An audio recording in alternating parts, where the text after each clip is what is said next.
Victims. This person made verbal threats of shooting up the school, and we, the students, reported them. The response? We were told we had a lack of evidence. Nothing could be done about it, and to stay quiet about the entire situation. To add, another student at our school has made many gun threats, of which were also reported and ignored. This student was kicked out of Weed High School for making shooting threats, as well as is from a military family. The search found on this student consisted of the police walking into the house, whereas when it came to the arrested juvenile, the house was ripped apart. This leads me to why we're all here today: the arrest of the 16-year-old juvenile for a threat to shoot up the school. The truth is that the authority at Mount Shasta High School and the cops have been trying to find a legal reason to search, get rid of, and detain this student because he's been caught doing drugs, he's dirt poor, and the system ignores his autism. Maybe neurodivergent students wouldn't be suffering so much if Mount Shasta High School staff put effort into supporting special needs students. Protecting the students from threats of shooting is so important, so why was it done so poorly? Why now do you care? Why wasn't the other students searched nearly as thoroughly? Your lack of care or protection for anyone in this town isn't wealthy, is extensive.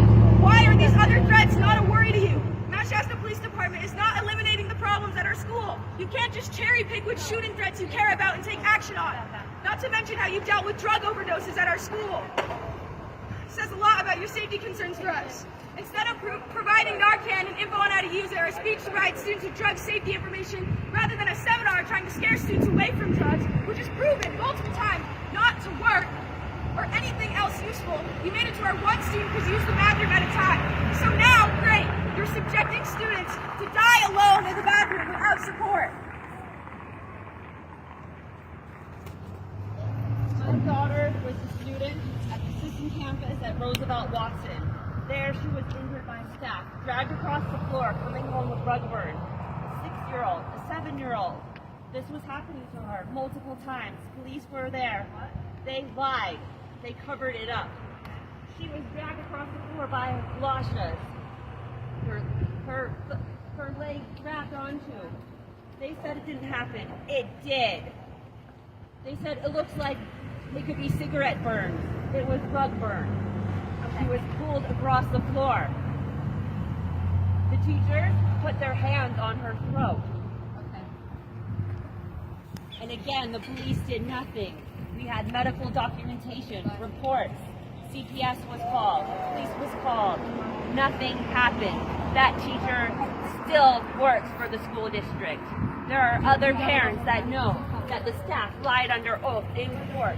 They protected the staff, not the children with autism, not the children with neurodivergence. They lied. Also, the school district's complaint system is not honored.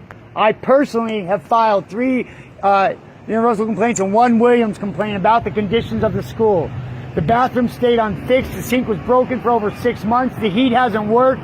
The school lunches have been a farce, and I filed numerous complaints. I got 1 15-minute meeting out of the rape case involving my daughter for sexual molestation, and it was all washed under the rug. Their system set up to fix this problem is not being used properly. The school system needs fixed. Also, I find it amusing that we were told to stay silent about rape and attempted murder in the name of protection of a minor. And why on earth are you protecting the threat and not us? But when it comes to a student like the one arrested, you're happy to share it on Facebook. Share it on Facebook a day late and not notify parents or students of a potential shooting. Not only on Facebook, but also on the news, when the police department blatantly lied. It was stated that the juvenile was arrested on September 11th, but the house wasn't searched and the student wasn't detained until the end of 4th period on September 12th. So the threat was known and nothing was done about it by the police. No one was notified.